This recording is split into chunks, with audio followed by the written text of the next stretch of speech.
Hey everybody, this is Angela and you're listening to 5 Picks and a Chick featuring El Gato. This is a show that gives you 5 NFL picks for people who love football and friendly wagering. Today we are joined by our special guest. Actually, we've got 2 special guests today. Rudy, thanks for being with us, Rudy. Hey, thanks for having me again. And we've got Alex, a.k.a. Mr. Parlay. Thanks for having me again. Appreciate it. It's been 4 weeks. Yeah, I was on with y'all week 8. El Gato, our record last week, I was 2 wins, 3 losses. My season record is 29 wins, 22 losses, and 4 ties. Last week, you went 1 win, 4 losses. Your season record is 25 wins, 26 losses, and 4 ties. Kind of a tough week last week, wasn't it? Yeah, it was a tough week. A lot of close games. I know you and I were head-to-head on that Chiefs-Eagles game, and, that one went your way. Good for you, I guess, right? I'll take it. But, the Chiefs let a lot of points on the field, but, God, that's the way football goes. It's tough. It is. It isn't easy. Let's see if we can get back on track this week. I hope so. So what we're going to do this week, since there's 4 of us, I will give 1 pick, Rudy will give 1 pick, Mr. Parlay, Alex, will give 1 pick, and then El Gato's going to give 2 picks. Very good. All right. So my first pick is going to be Jacksonville minus 1.5 at Houston. The Texans have won 10 out of the last 11 meetings against the Jags. Their first matchup this year, the Texans blew them out. But this game is later in the season with the division on the line. Jacksonville is 4-0 away from home, and they seem to play better away from Duval County. Although the Texans have been playing very well, the Jags have more upside when it comes to making noise in the playoffs. So I'm going with Jacksonville. What are your thoughts on this game, Rudy? I'm actually going to take the opposite side on this one. Both teams have been playing super good as of late. I like C.J. Stroud a lot more. I feel like this game, considering how good the Texans are this season, is almost kind of like a pick'em game with the Texans being at home. They've been playing pretty solid at home. They've been putting up some big numbers. So, actually, I think the Texans can pull this one out. All right. What are your thoughts on this game, Alex? Well, I also am leaning towards the Texans on this one.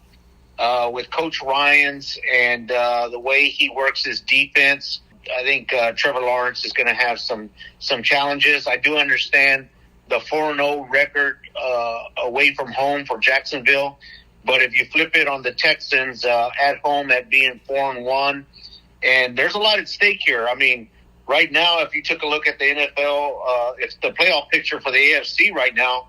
I mean, Texans are, I think, sitting at 6 and Jaguars at 3. At the end of the day, the home team takes first place in the AFC South. What are your thoughts on this game, El Gato? Yeah, Rudy and Alex made some good points with the Texans. They've been playing outstanding as of late. CJ, of course, has been lights out. But he had a poor game against the Cardinals last week. He threw 2 or 3 picks, unusual for him, and the offense struggled there in the second half. If I'm not mistaken, I think they were maybe scoreless in the second half. Someone can correct me on that one if I'm wrong. But, I'm thinking that poor performance in the second half against the Cards may carry over a little bit to this game, and I think that's all the Jags need. They had a great comeback game, albeit against the Tennessee Titans, but, getting on track offensively, that's sometimes what a team needs, and Trevor Lawrence did just that last week, and I think that carries on over to this week. I'll take the Jags at minus 1.5. All right. Well, Rudy, do you have a second pick for us? I do, actually, and I'm going to take the Saints. I feel like there's a lot of pick'em games this week. I feel like this is one of the harder weeks to pick, but I think the Falcons have lost 6 of their last 7 games. Flip it, I think Saints have won 5 of their last 7, or 5 or 6 of their last 7. And Derek Carr is going to play this week, so I think with Derek Carr playing this week and the Falcons' musical chairs at quarterback, I think the Saints can squeak it out. The divisional games are kind of tough, and that whole division is just terrible, and it's going to suck to see them one of them post a playoff game. But I think the Saints can take this one with Derek Carr starting, even though I think Michael Thomas just went on IR, and their top corner is out for this game. But I think the Saints have enough to take them. What are your thoughts on this game, Alex? Yeah, this one, it's really cool. We're talking about playoffs, right? That's really fun. We're getting towards the end of the season. I think we have like five really games, and in particular in the NFC South, you got Tampa Bay. This particular division, you're going to see probably the Saints and the Bucks fight for the NFC South. So yeah, I'll go with the Saints on the -1. Do you have any opinion on this game, El Gato?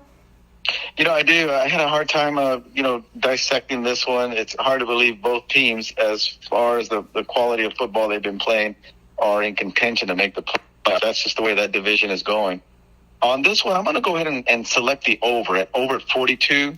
Rudy makes a good point of Carr coming back, and I was kind of waiting to see if he did clear that concussion protocol. He did a couple of days ago, or maybe just yesterday. So with that, both teams, being able to put up some points, I think the 42 is manageable. So I want to go with the over 42 on this one. Yeah, Carr is coming back, and I believe Ritter's coming back for Atlanta as well. I don't have a strong opinion on this game, but I think the Saints are the better team. They are in first place in this division, and Atlanta is leaking oil right now, having lost 4 of their last 5 games. I will go with the Saints -1.5. All right. Do you have a third pick for us, Alex? Yeah, I sure do. I'm going to stick with the Chiefs. Week 8, I went with the Chiefs, and, in true theme, Chiefs with stink, stunk. I'll tell you what, they ruined it for me on week 8 against the Broncos. And but I've got to go with the Chiefs. I think they're bouncing back from the Eagles. They're coming up. They're coming back to prove a point that game should have been theirs. If Taylor Swift would have showed up, maybe Travis Kelce doesn't fumble. Who knows? That's right, man. Yeah, I can't imagine. It's really cool to this Travis Kelce, Taylor Swift thing. I can't imagine his opponents every time he goes up against a DB, what they're telling him about Taylor Swift as he's running on his pattern. So, yeah, but I'm going to go with the Chiefs to cover against the Raiders. Everything about it lines up. I mean, the Chiefs are going to, I know the Ravens right now are probably the bye, probably got a first-round bye if you took a picture of the playoffs right now. But I see the Chiefs really dominating on the AFC coming back. Yeah, I agree with you on that talking trash. I can see that definitely happening with these defenses trying to get in his head. What are your thoughts on this game, Rudy? I like the Chiefs to bounce back here too. 5 drop passes last week, pretty much sold in Kansas City against the Eagles. They looked like they were rolling against the Eagles until everything started happening. The Raiders aren't a good football team. Antonio Pierce probably going to get the job next season moving forward. I think he's proven enough for the Raiders, but I just don't think the Raiders have enough to keep up with the Chiefs, especially in a get-right game, because I know Patrick Mahomes and Andy Reid I think Patrick Mahomes by himself is 29-4 against the AFC West in his career, and Patrick Mahomes and Andy Reid coming off a loss. They're going to game plan really well. I think this is a really good spot for them to get back on track and get back and rolling. I think it's going to be a blowout. What are your thoughts on this game, El Gato? Yeah, that was a tough game to watch last week. Because I did have the Chiefs covering the spread last week, and they left, like I mentioned earlier, quite a few points on the field. Turnovers in the red zone, drop passes. 5 drop passes, only 5 drop passes, maybe a little generous. I think they probably dropped a few more and didn't execute on several others. Anyhow, I'm gonna go ahead and stick with the Chiefs on this one. I know -9 is quite a few points in the NFL, but the Chiefs have no choice but to try to produce. Maybe Mahomes, I hope he had a good talk with his wide receivers and mentioning, hey, this is the NFL. You got to catch these passes. They drop so many, and maybe execute a little better, right? So, in order for them to keep up with the Ravens, they've got to win. And I think to Alex's and Rudy's point, maybe a get right game for Mahomes in that offense, and I look to them to pour it on. Well, I'm going with the Raiders. Chiefs are coming off a tough Monday night loss. They have not scored a point in the second half in 3 straight games. And That's tough. Yeah, and they're only averaging 5 points a game in the second half this season. That number's crazy.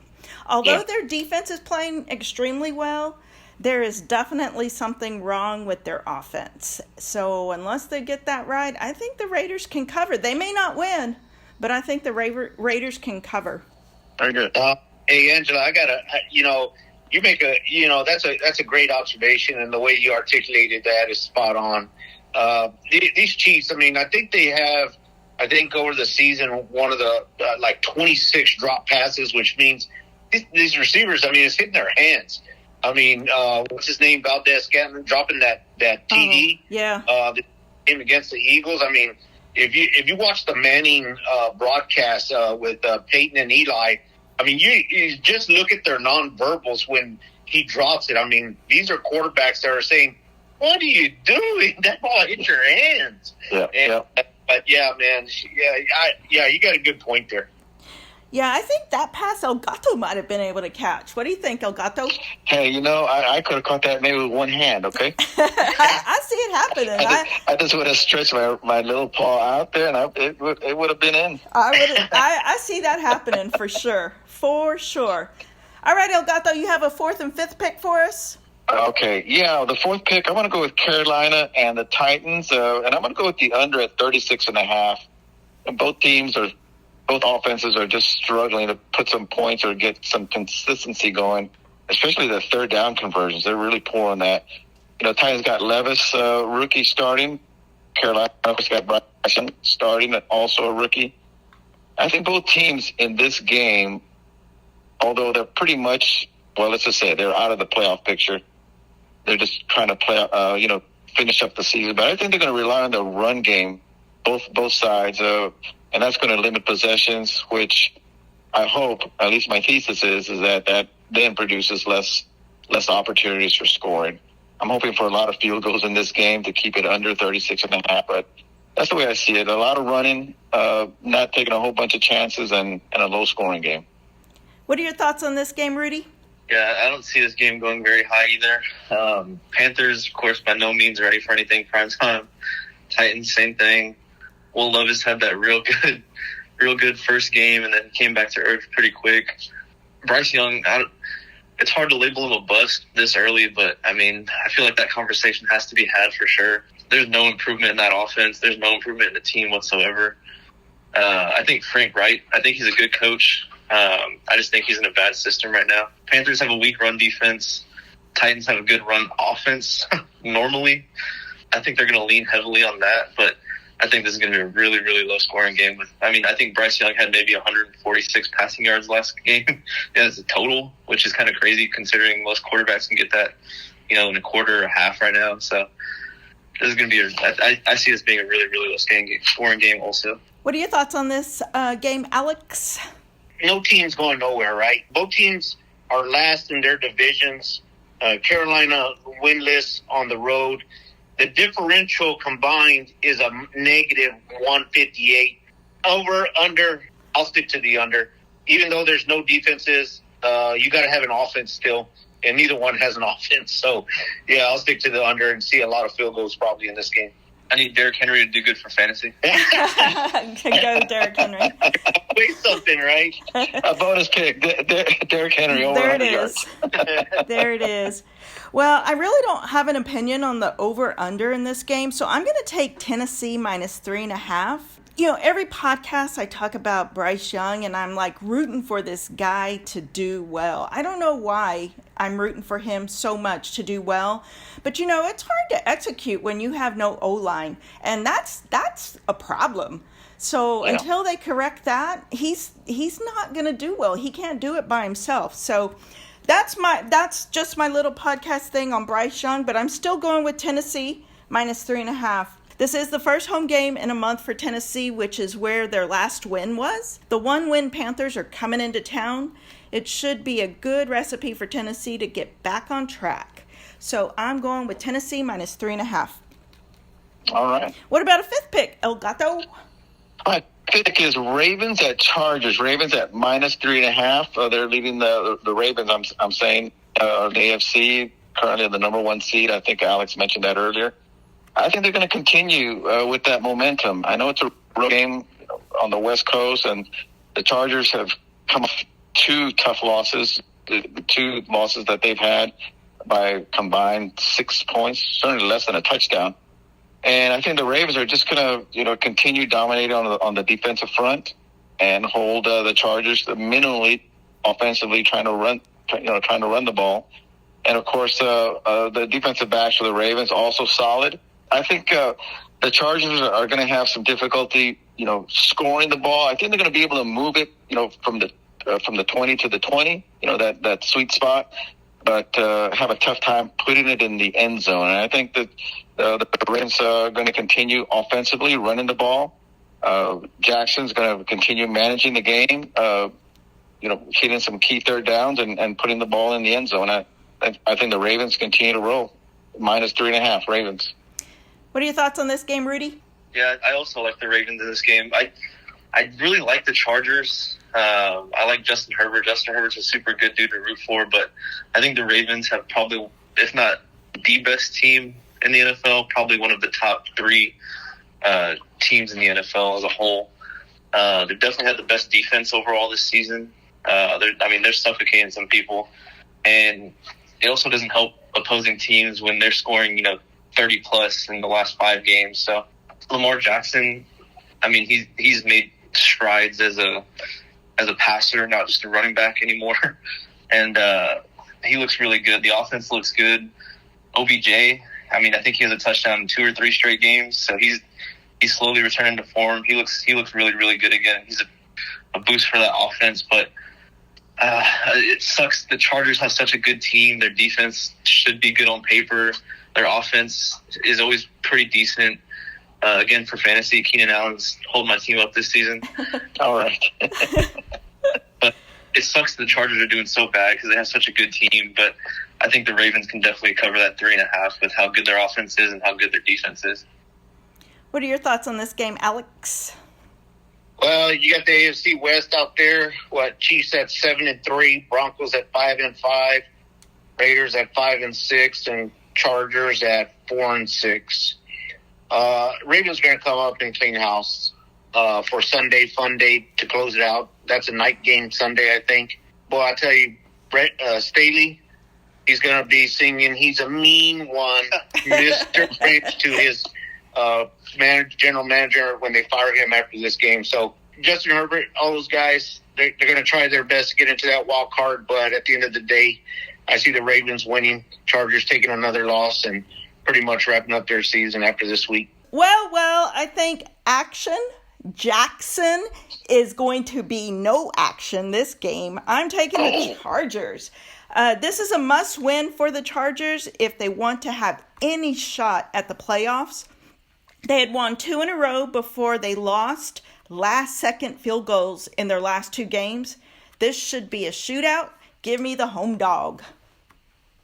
Interesting. That's a ballsy pick. Let's see what happens. I like it. They're at home, but wow, that's, yeah.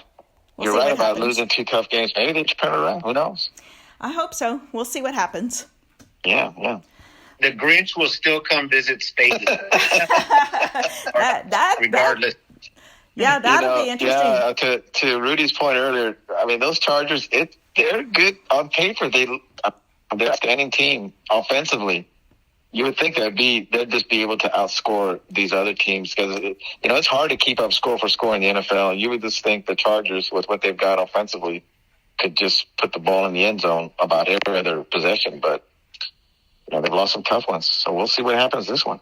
I think it'll be a good game. Good Sunday night game. Monday night's game, maybe not so much. Who is playing Monday night? I forget. It's who the is that? Bears and the Vikings. Yeah, the Bears and the Vikings. Yep, that'll be. Bears showed out last week. Could have won that game against the Lions. Yeah. Yeah, but Dobbs, the NASA engineer, he went to go fly jets last week, so he'll come back pretty pumped up. So we'll see. we'll see what happens. We will see what happens. I like Dobbs. I like that. Hey, did anyone have a bonus pick? You know, we can ask Mr. Parlay if he wants to give us a real quick one. Shoot, I stick with that. What is that Monday night spread right now? What is it at? Do you know? The spread is 3. The Bears. Vikings. The Bears getting 3. Yeah, I mean, shoot, that's a field goal, man. That's a good Monday night matchup. With a -3 there for the Vikings. I really think with Dobbs, the way he's been, I mean, he's on a roll. Last week's game, I really thought they were going to come back and win. Yeah, he's got that offense clicking. He's got that whole team motivated. And, of course, it all begins with the quarterback, right, and the leader of the team. Yeah, kind of, if I had to do it off the top of my head, you know, I might throw in something with that Vikings -3 right now. Yeah, what do you think, El Gato? What was that, Angela? What do you think about that game? Well, I think the Bears really played. I mean, they should have beat the Lions. Really, I'm thinking they did. Justin Fields, you know, he after coming back from, I mean, he was out, I don't know, 4 or 5 games, I think. And he played really well. He ran the ball quite a bit of times, but that's his game. You know, if he can't get his first read and he can get downfield and run for 6, you know, that's just as good as far as, you know, his game is concerned. The Bears at +3, I think I would take them. I'm not sure who else I would take to complete that 2-game parlay, but yeah, it's going to be interesting. A 3-point matchup Monday night, you know, division game. Vikings on a roll. That's a tough one. I have to think about that one a little bit. What about you, Rudy? What do you think? The Bears are good when Justin Fields decides to actually be good. When he actually decides to throw to his receiving threats like DJ Moore. I mean, he's super good, but Justin Fields reads once. If he doesn't see it, he's taking off. But I mean, he looked sharp last week. He looked really good. So maybe he got some sense knocked into him. Maybe. Right. Yeah. No, finger, but maybe he got some sense knocked into him. Yeah. Yeah. I like the Bills against the Eagles. Yeah. I think Interesting. the Bills are in a must-win this week after losing how are you losing to the Broncos? Yeah, the Bills are in. It's funny how we're talking about the Bills in desperate mode at this time of the season. You would think they would be, you know, on a roll, but they, like the Bengals, you know, like to Rudy's point, you know, desperate. Super desperate. Yeah. Yeah. Yeah. And the Bills have surprised me. But, you know, if I was going to do a 2-team parlay, I think I would take the Bears +3, and then I'd take the Bills. That would be my 2-team parlay. It's pretty solid. Not bad. That sounds good to me. Let's do that as a bonus. Research it. Let's do that as a podcast bonus right there. Research There it. you go. I like it. We'll have- Sounds good. Well, if you made it to this point in the podcast, we just want to thank you for listening to 5 Picks and a Chick. Be sure to tell your friends about us. Also hit the subscribe and like button on our YouTube channel at 5 Picks and a Chick. You can also find us wherever you get your favorite podcast or ask Alexa to play 5 Picks and a Chick. Thank you to Rudy and Alex for joining us today. Y'all welcome. Take care of yourselves. Make sure to join us next week. As always, thank you to El Gato for being part of 5 Picks and a Chick. 1, 2, 3, break. Break. And that's a wrap.